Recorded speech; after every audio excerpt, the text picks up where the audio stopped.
So while that's setting up, because for whatever reason that's not working, hi guys, I'm Victor. Welcome to our panel today. So I'll just MC. So I'm gonna give you guys, or like a presenter, so I'll give you guys some sort of insight, and later on we'll have panelists like sitting over here, and I'll be asking them questions as well. So I'm not a panelist myself. Continue. That's all.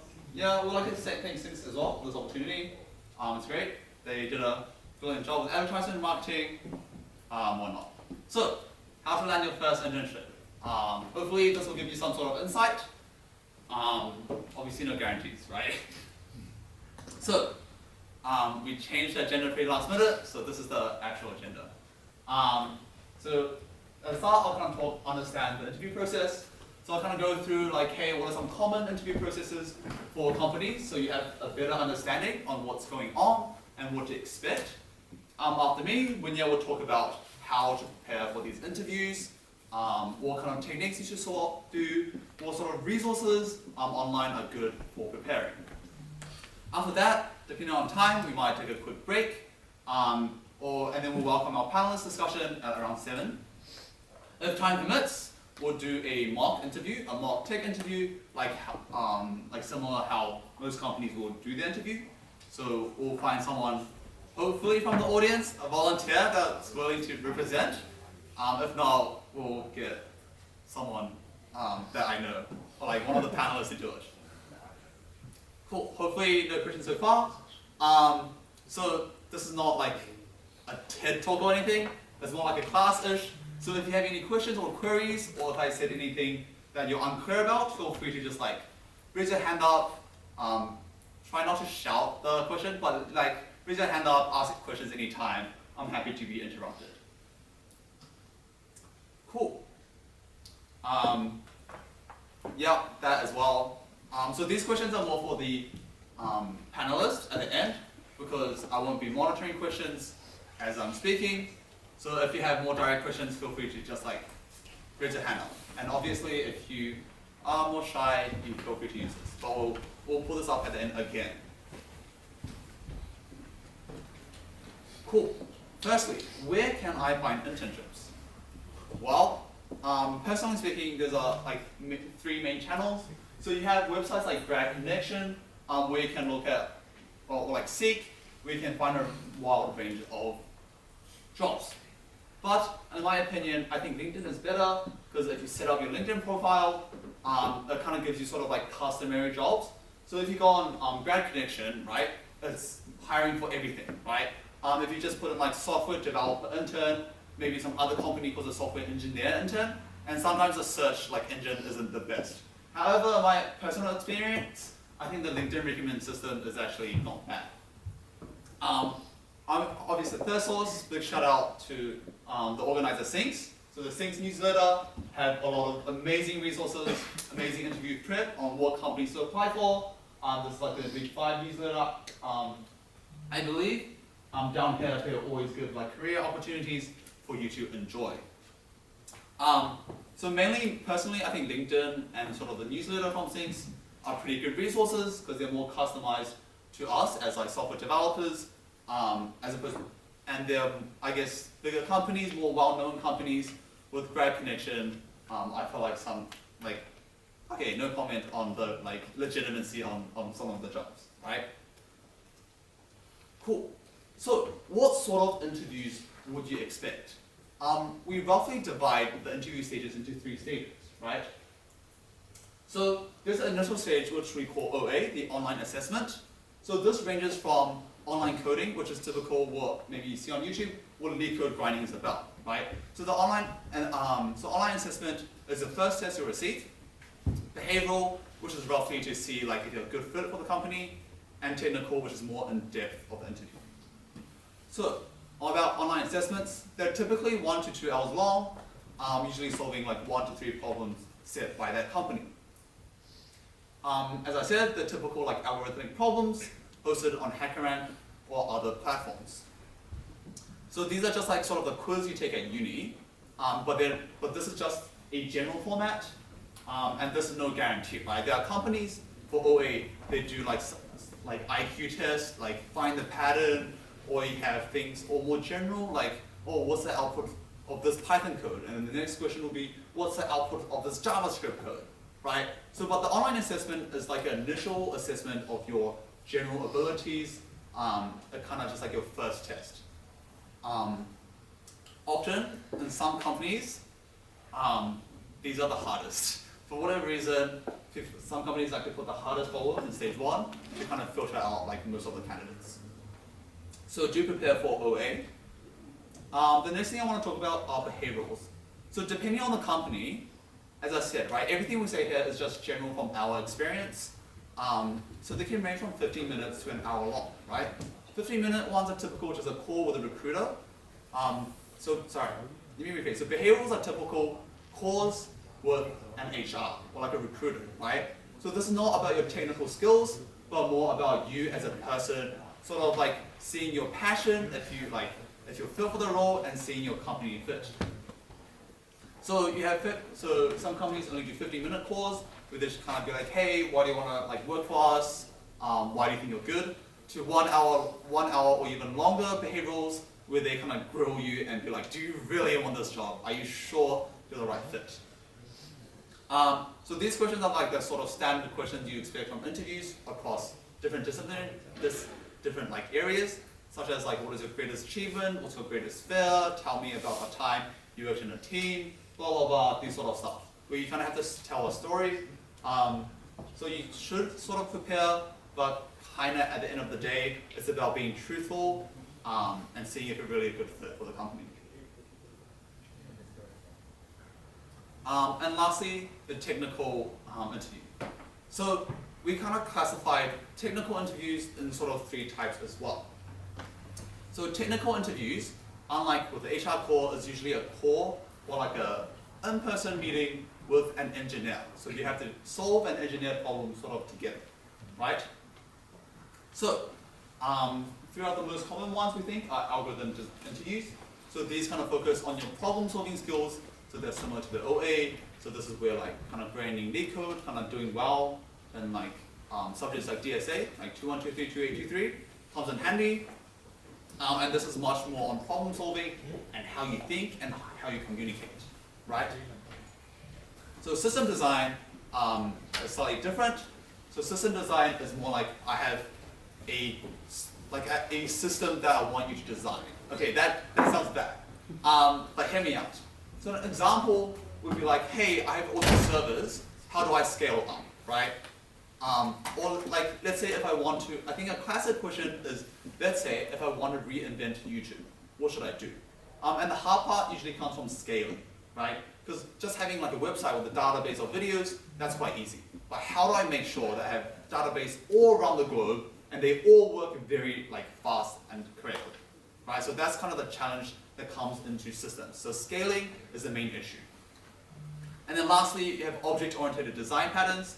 So this is sort of like designing code. Like if I want to achieve this effect, let's say if I want to design a bowling game, how would you structure a code, right? So hopefully you would know from OOP, like, or what kind of like classes should I use? How should the code interact with each other? At the end of the day, all these are kind of testing more of your problem-solving skills. Yes, you can like grind it out, like there's textbooks and there's resources that we give, but these are just like prereq knowledge. But I think the more important thing is being able to solve a problem through communication with the interviewer using knowledge that you have already. Hopefully picking up hints that your interviewer gives and sort of like communicating your ideas and see where this goes. So that's a quick overview of the 3 types of interview questions, or 3 types of interviews we can have. So now, let's talk about how to prepare. Let's welcome our second speaker, Wenya.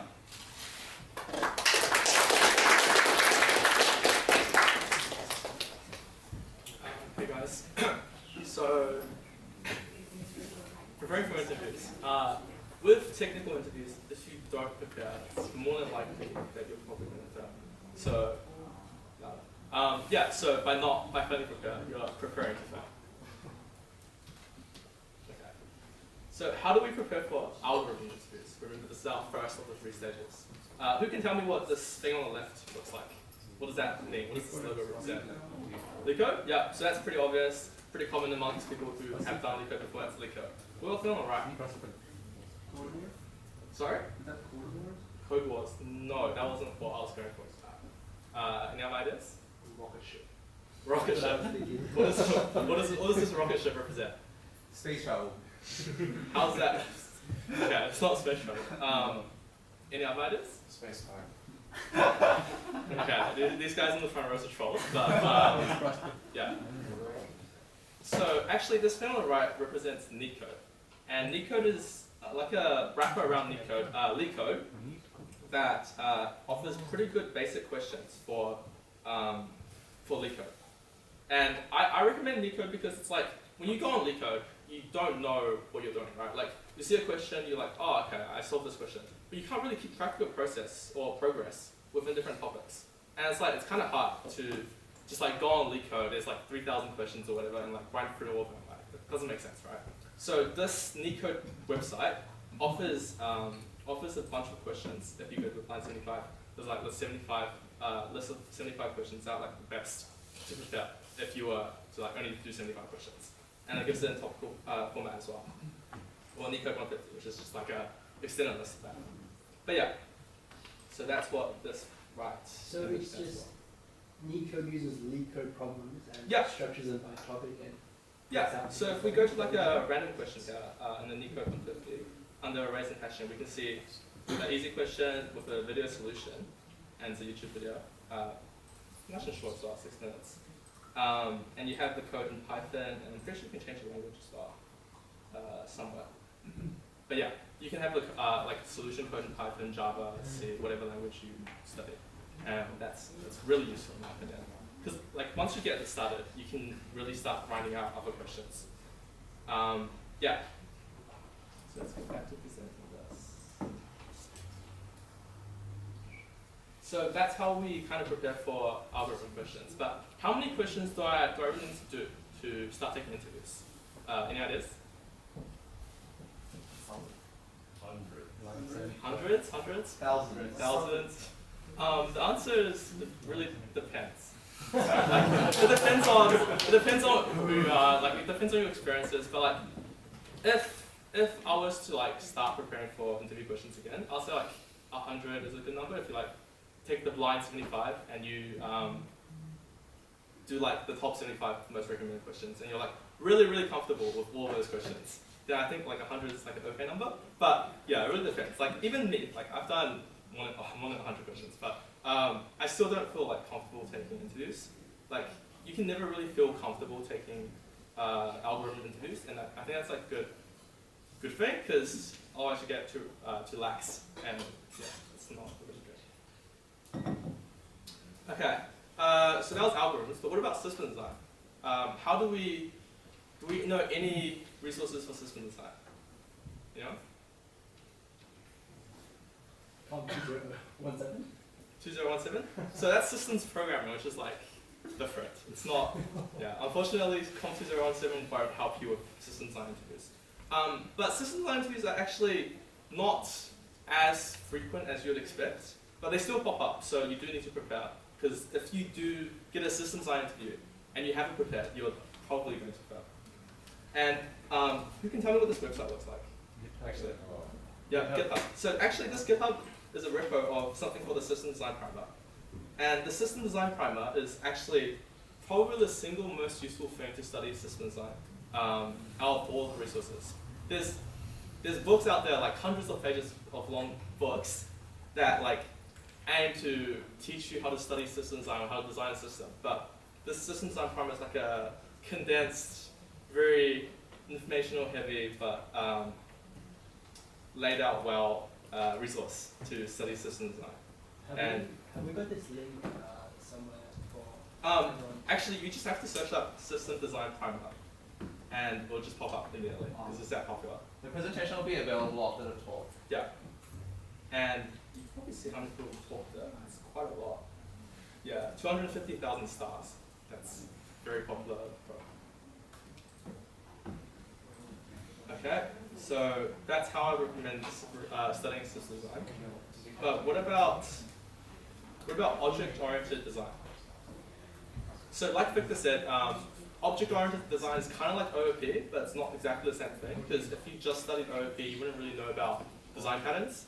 And from 111.3, you know like the basics, right? But it's like 111.3 only teaches you Java and like a little bit about OOP. Soft 2210 or 201 is where it really starts to teach about like design patterns and how to really design programs in a nice and scalable manner so that your company or your peers don't hate you.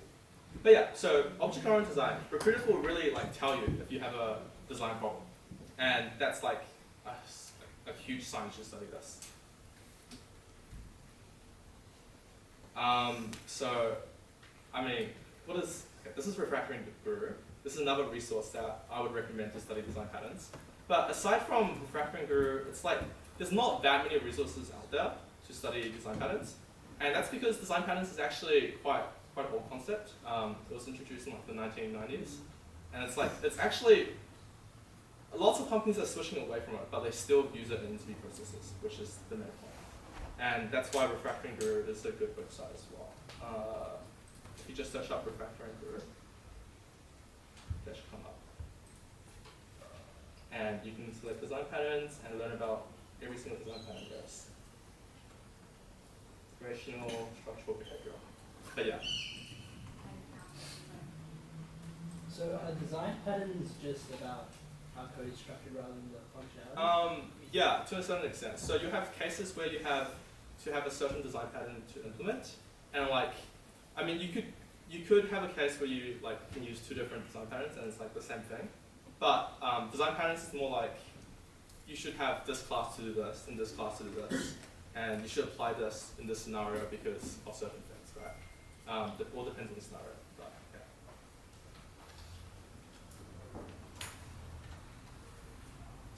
So that's how you prepare for the technical aspect of this. Cool. Thank you, Wenya. So that was just a quick.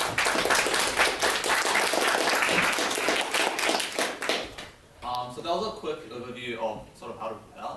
So now we'll welcome our panelists to kind of talk about their experiences. So how we're going to run is I'm going to ask some questions.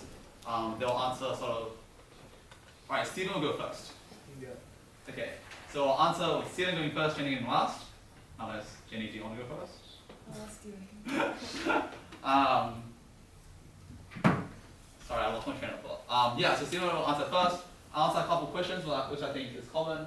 Hopefully I'm not blocking anyone's view over here. Maybe I'll stand down? Maybe this is slightly better. Yes. Alright, I'll stand down.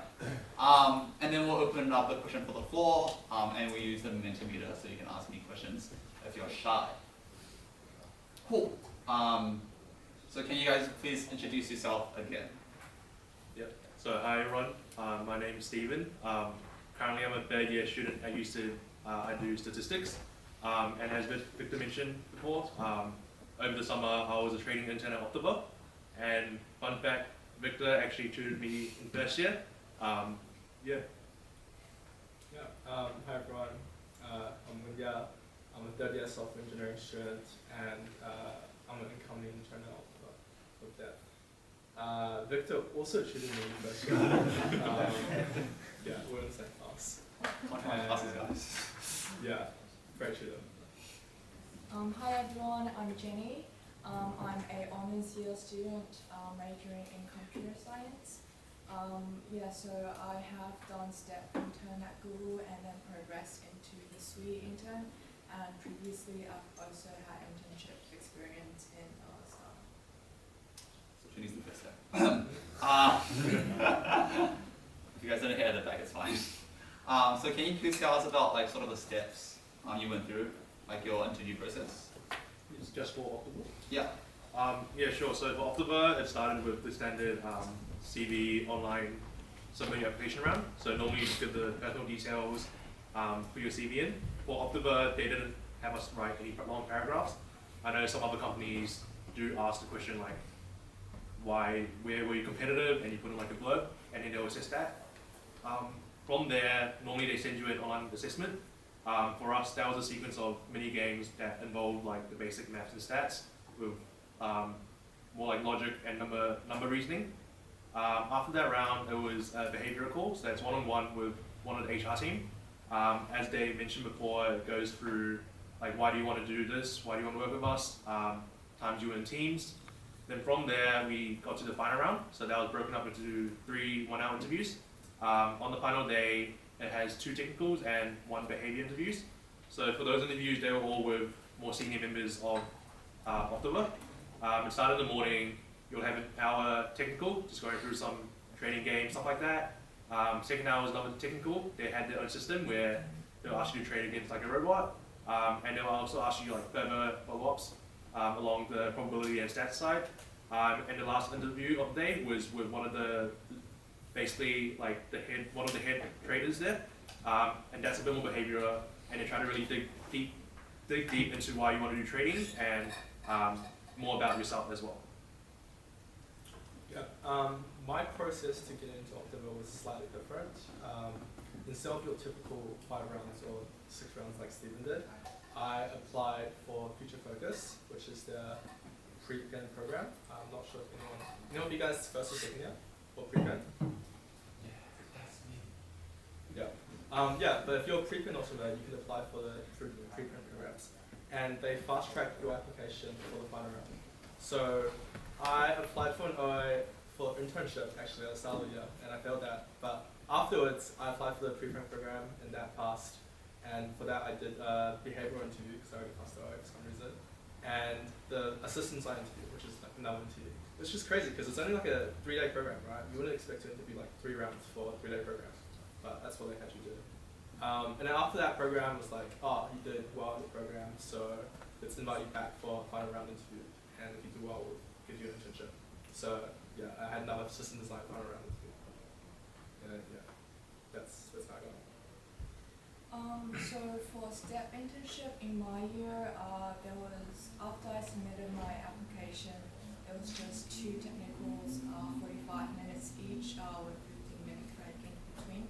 And then after you passed, they will let you do some post-matching, where you have to basically write down your resume and your projects in detail.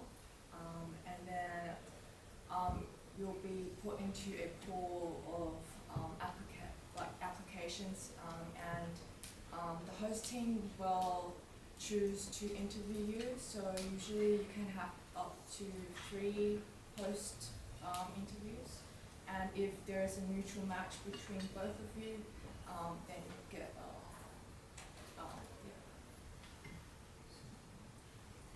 Cool. So that was for STEP, right? I can also talk about. So how do you go from STEP to intern? So from STEP to intern, I got a return offer from my STEP internship. And then for Atlassian, I also got an offer. So the interview process is you submit your application, then you do an online assessment, and then you'll do a 1-hour technical interview, and then a 1-hour behavioral interview, and then that's it. Yep. So just kind of summarize. So you can either go to like the 2 process like Stephen goes through, which is typically like 4 or 5, like 47 rounds of interviews, which is quite a lot. Or you can do a Wenya and change it, kind of like starting from like pre-pen ultimate programs such as Future Focus, Launchpad, or STEP, and kind of like work your way up the ladder. So that's like, I guess, 2 types of people who are good at interviews. Yeah, so that's what you know. So what's one thing that you found most useful to learn during like university time? During university, if I was to say like one course that really helped for the trading side, that would be STEP 2011. It really goes into the basics of everything you need to know, like some basic conditional probability, total probability, and basically all the techniques you actually need to pass the trading interview. Other resources from uni, so obviously Victor was my tutor. I would always bug him after class about some random like little math problem, and also just the people that you get to meet. So for example, in first year, I joined SVT, and then I met that's in Quant Traders. There are people who are also interested in trading, and that felt like a community where I could work with and to develop as well. So those are probably the biggest and most useful resources from uni I got. I agree with SQT being really good and Victor being really good as well. If you guys didn't know, Victor is also an intern. He was also an intern. But yeah, that was many years ago. A course that I found most useful would probably be data structures and algorithms, because like if you're a software engineer, if you're studying like interviewing for dev roles, you really need to pass this OAs or like LeetCode problems, right? And before I did DSM with 200 or 23, I was pretty bad. Like I was pretty bad at LeetCode. Like I didn't prepare, but like I was pretty bad, right? And then like during that course, I found out that like maybe this isn't actually as hard as I thought. Like it's not. After that course, you really like widen up your horizon in terms of like how much easier algorithm questions can be compared to, I guess, the other first year. But yeah, so 2123 or 283 definitely really useful courses. That's why they're called as well. Yeah, I totally agree with that. So data structure and algorithm is very useful when I was applying for jobs. Another thing is when I was doing because I have a site reliability engineer role and statistics is really important. I was using a lot of stats knowledge from uni. Another thing is probably like the self-learning skill you developed when working on your assignment. So in Google there are a lot of internal languages and you're expected to learn on the spot and complete your project with like completely new languages. So you need to like learn how to read documentations and learn by yourself. Thank you. So on the topic of uni, so what is one thing you think you should have done, or like have done but should have done earlier? Yep, definitely coding. So I used to do comp sci my first year, so I did 110, then 113. I also took 2123, but at that stage I was already going to swap out of comp sci. Within the internship, so more like even my finance jobs or trading, they typically don't advertise like a coding background. However, once you do into an internship, coding definitely comes in quite a lot. So one regret, I definitely should have paid more attention to comp sci or at least practice my skills before the internship. So for example, like last year, I did go to some events run by Victor, so there was like the weekly Sunday LeetCode comp. I did go, went and just mucked around. Would have preferred to actually have focused and understand a bit more about data structures and algorithms and be a bit more fluent with coding.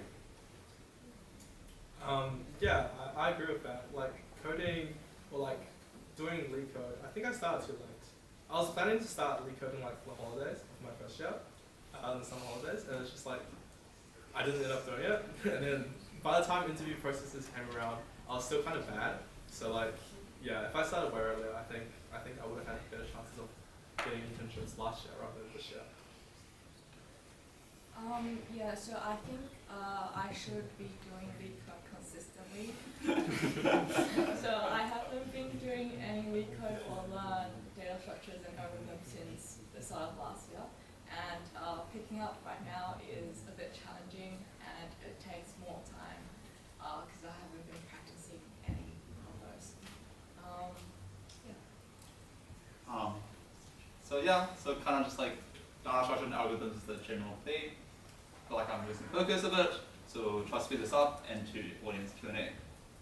So let's go for like one question each. Jenny, what do you think are some common misconceptions you think people often believe?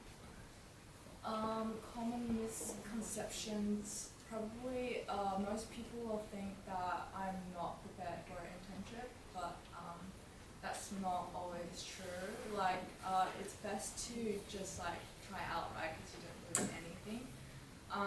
So yeah, I actually didn't think I would get an internship in my first or second year because I don't know anything at that point. But I still try it out nevertheless, and I learned a lot. So yeah. Yeah, thank you. So trying is always important. Okay, I don't know why I'm summarizing. Wenya, what do you think makes a good resume? Okay, resume. My resume isn't actually very good. But Okay, fine. Let's reword it. What do you think makes a resume bad? too much stuff, like too cluttered. I think simple. Don't look at me. Look at the audience. I can build on this. Well, good resume. Recruiters want to see you're actually interested in what you're applying for. So, for example, if you do apply for like a software job, it's better to show them that you have interest and you did your own stuff outside of uni, such as personal projects. They do look at that, or even competitions and events you've entered before. Yeah. So, for example, me, since I was doing trading, like USYD such as SQT, or just doing maths and stats, or even their like other companies' pre-pen programs do help make you stand out from the crowd.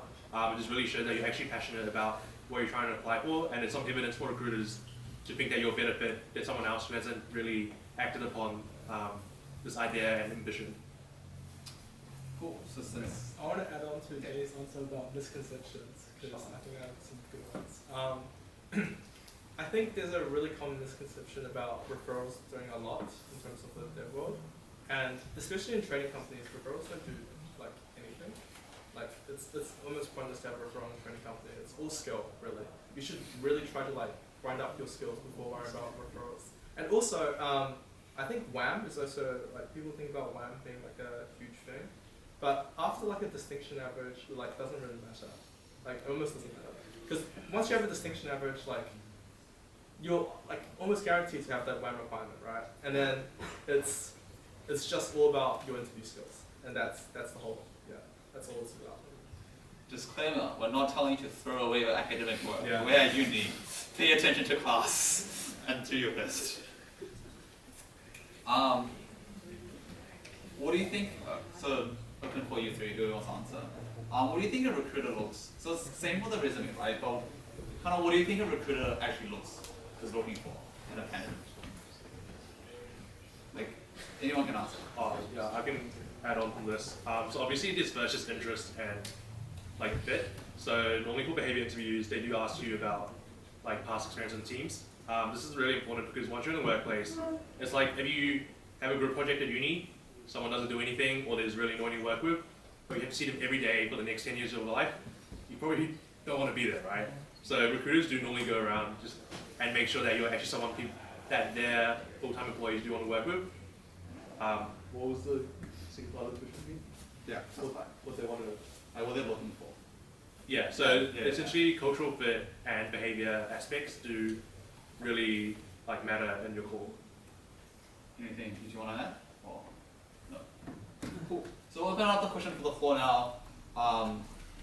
So this will be the wait. If I just pull up. Yeah. Wait. This is so bad. Why is test out? This is so bad. You set up the Q&A paper. Yeah. Yeah. What the hell? You should be able to put the code in and put whatever questions. All right. So you can either raise your hand up, in which it will take priority for sure, or you can like join with the Minty code, and I'll read it out. Yes. How many did you fail to apply to? How many? Like, how many did you fail? How many I get it. companies? Yeah. Do you want to name the companies you failed? Yeah, no, Yeah, sure. I'm Optiver 6. For me, since I was only mainly applying for trading, there are only that many companies. I know in first year, I did fail Lacuna and Optiver. I was at IMC Launchpad, which is their pre-pen program. Obviously, like you do want to have takeaways from where you failed, and they do ask you about that. In my second year, which was last year, I had Lacuna internship. They don't do it anymore, but that was for pre-pen students. And I also got my Optiver internship. So those are the only two I applied for, just because most internships are available for only pre-pen ultimate students. So yeah, other than that, like I've definitely applied to other random stuff. So probably like 5 to 10 things I failed, but you should take away something from those failures every time. For me, so I failed the Optiver internship process last year, but I got another chance at it, I guess, through Future Focus. Also failed IMC, also failed SIG, also failed Lacuna, Trade Desk. I got to final round, failed that. Yeah, like last end, but yeah, so like it's a bunch of failures, right? Like you don't. I mean, to be fair, at the time I wasn't really like grinding info. So when I was applying for those processes, I wasn't like at my best in terms of my interview process, progress. But failures, yeah, like definitely lots of failures. For me, No failures. Zero failures. Zero, but that was because I actually regret that. I should apply to more places, but since I was scared of being rejected and failure, I didn't apply to like things that I think I wouldn't be able to make. So yeah, I think if something I would change, I would definitely apply to more places, and you can learn more through failure. Yeah. Any other questions? Yep. Oh, sorry. Yeah, we'll come back to it. Yeah. When did you guys? And what did you guys start applying to internships? I started when I was in first year. I applied to OA job in the startup, so they don't require that much coding. And then I applied in second. So I applied every year basically. Kind of the same for me, but like first year, like there's not that many companies that take pre-con students for internships anyway. So if you're a first or second year, I definitely recommend doing those pre-con programs. Yeah, but pretty much first year as well. Yeah, same for me. Definitely don't need to start early. They do target pre-pin students. Right now, there's less quota for pre-pin ultimate. Pre-pin is what they target, so that should be a focus. And penultimate is what they target, so you don't have to worry about anything before. Anything before is just like a cherry on top. Yeah. You should start grinding if you're there. They all apply in the first year, but they're tryhards. Like it's too late. It's too late if you start grinding when the interview process is already around, right? Yeah. And like uni comes around, and you have assignments, you got interviews, you got to grind for interviews as well. Like you just don't have time for that. So yeah. Yes. What projects did you work on that you were very passionate about, and then specifically, which projects did you expand on during your interview process? In the interview process, you can talk about your uni projects as well. In my first year internship, I did some automated testing, so I also talked about that. Yeah. I'm gonna also ask or speak out some questions. So this is so okay. Is it possible to get an internship just after your first year? After first year as in second year? Or? Yeah, as in second year, the answer is yes, as they said already, so that's answered. We know of a guy that got an internship in their first year, right? First year is definitely possible, but it's very, very rare. He was really crazy. It shouldn't be your aim. Yeah. So this guy called Ryan Ong. Ryan Ong. Yeah. So this guy called Ryan Ong, this really smart guy from Ryan Ong, not from USYD, got an internship at Citadel Securities. Yeah. In first year. Don't compare yourself to them. Yeah. Not worth your time. It's the pressure if you compare yourself. Hey, maybe we have some geniuses in the crowd. Sorry, we will have some geniuses. Oh, sorry. Yeah. Yeah, but yeah, we don't compare with Ryan Ong. We're like models. Well, maybe some of you guys are really smart. I'm sure some of you guys are really smart. Sorry. What are your thoughts on continuing studies all the way from bachelor's to PhD before working full time? I can elaborate on this. I think it's more common for trading definitely rather than dev. It's more of an American thing, I would say. Most of their jobs are considered like researchers, and they do require some like postgraduate study.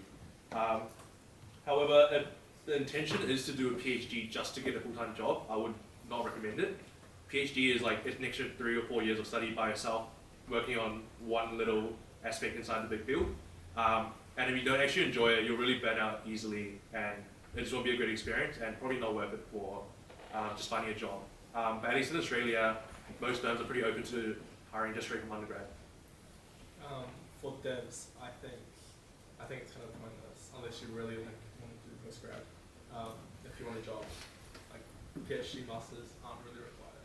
Adding on to that, most companies only take graduates from bachelors and masters. So if you do a PhD, you won't be considered a graduate anymore.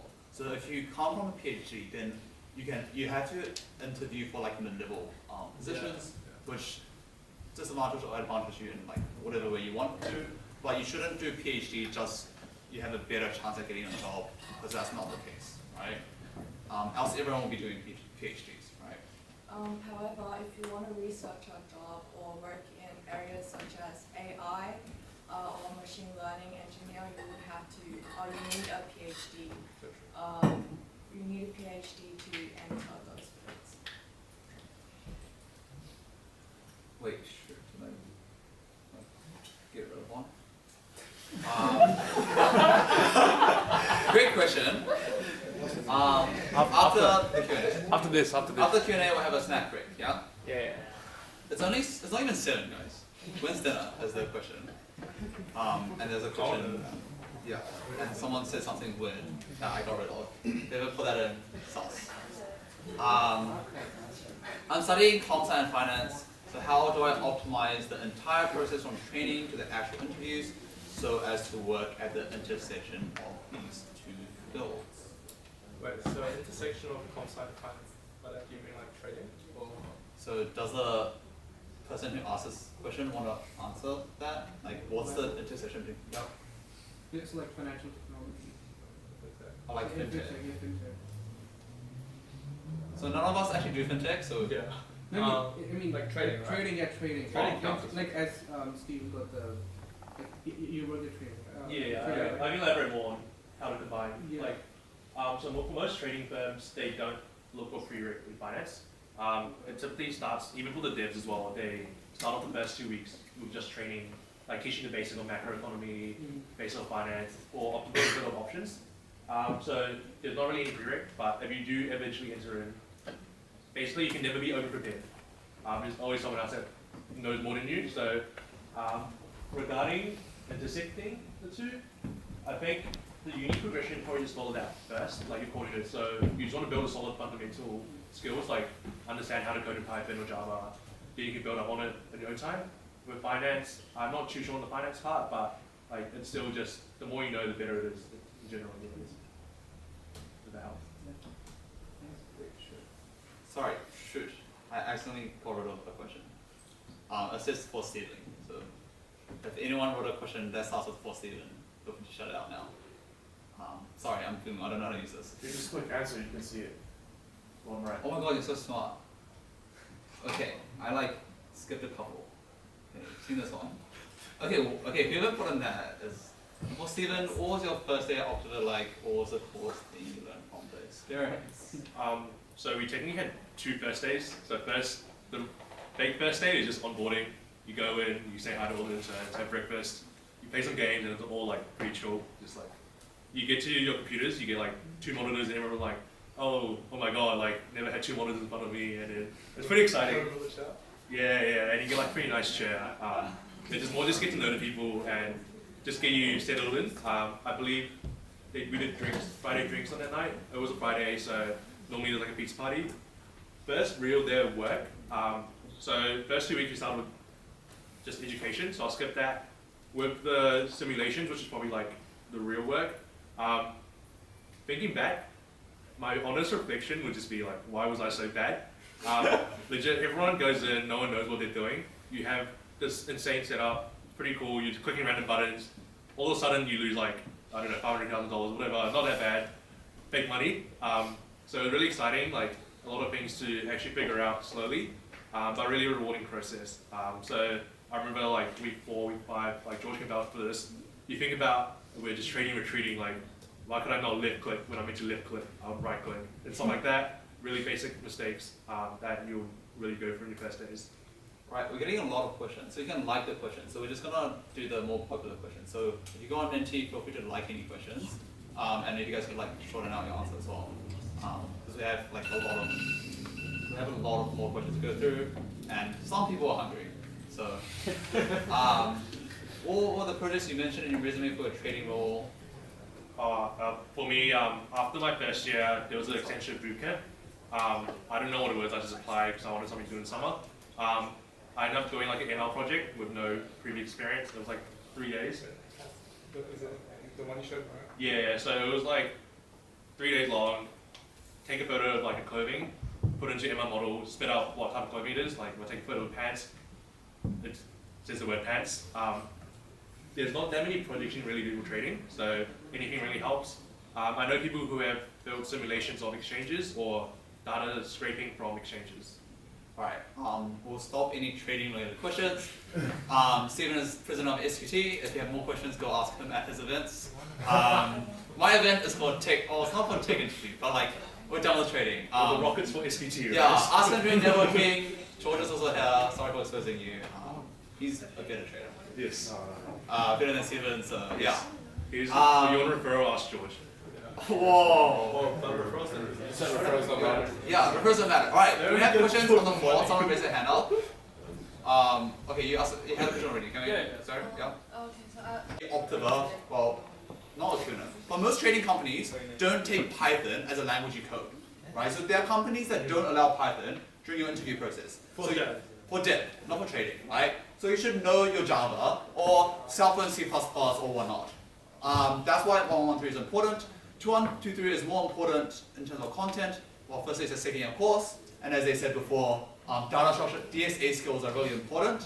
If you found 2123 easy, you probably should have done 2823. Yeah. Cool. Yeah. Is it easier to learn C++ than actually learn Java? Wow, that's a rough question. So, it is. But it's easier after you did 2017 as well, which is C. Oh, okay. Yeah, so it's easier. It's not that tough, but it's still a bit like wonky. So I'm still pretty bad at C++ myself.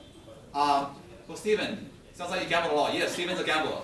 Not enough money. Is it worth getting a master's degree for first directly applying grant? Just like we said before, you should only do postgrad if you really like it.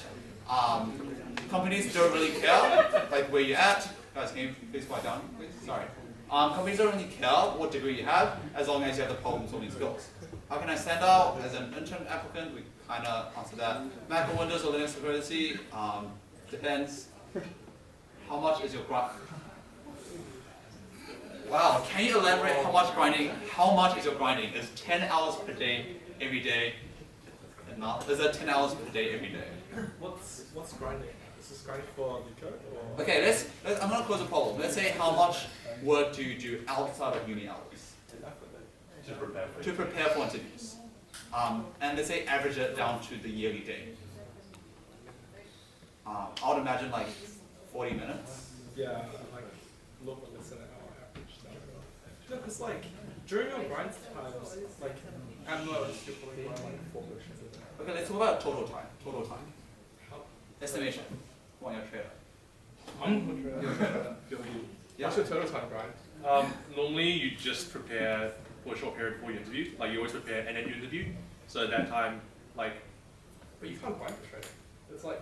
Well, there's the basic where you do 201 and all the statistical problems. That's just the fundamentals. If it's really trading interviews, they use those skills. So you won't be able to find the exact questions ever online. With time-wise, like it's probably averaged out less than an hour commitment a day. Yeah, so like 40, 50 hours in total? Is Or even overkill? Yeah. Over 40, 50 hours in total is probably overkill? for trading. I don't know about that. For dev, it's much more like grind. It's much more grind heavy, but like if you average it out to each day, it's still not that much. Total time. Yeah, I mean like. Okay, if it takes you 30, no, let's say it takes you an hour to learn everything about one liquor problem in like 70 hours. Right, 60 hours. Yeah, 60, 70 hours. Too slow. Alright, Jenny, postgrad or undergrad? Jenny's undergrad. Unless that means something else, I don't know. In that case, I'm gonna skip it. Any recommended resources? Go to Quant Trader Club. That's the resource. SQT. SQT. Good, because he was asking for trading. Any advice how to choose between Quant Trader versus software engineer role? Whatever you want you get. If you get both, then you're very cracked and the recruiter will tell you. Wait, I think I can elaborate on this. Okay, fine. I was thinking between contract and software. But like, if you're good at mental math, if you're really quick, like This is rubbish. Okay. They're absolutely different jobs. yeah, they are different.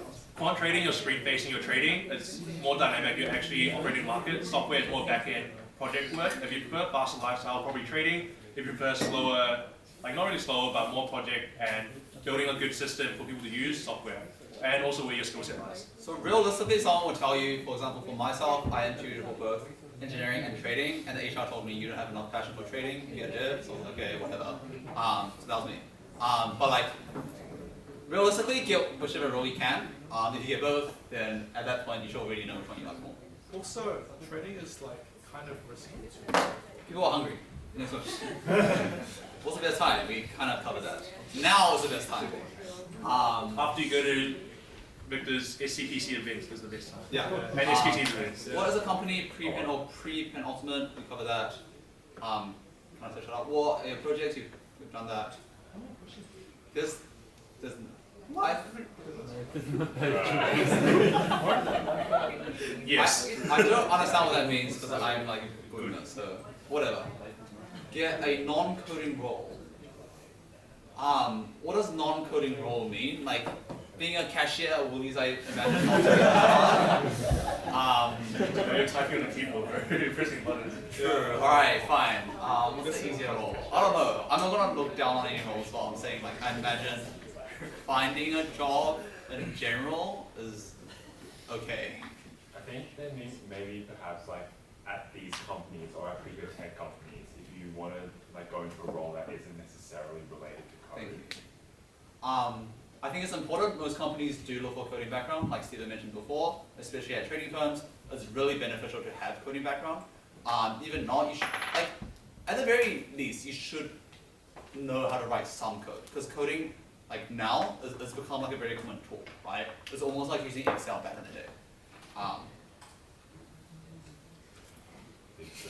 Firstly, my name is Victor.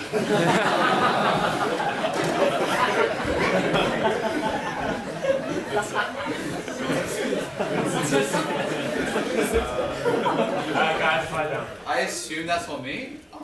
Actually, no, it's not for me.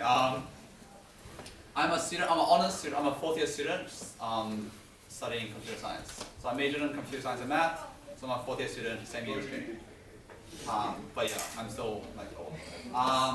For Jenny, did you do your STEM internship in Sydney? Yes. Yes. Sorry. All right. What's for dinner? Good question. Cool. Okay. Alright, we're gonna wrap off the talk now and you guys can go outside.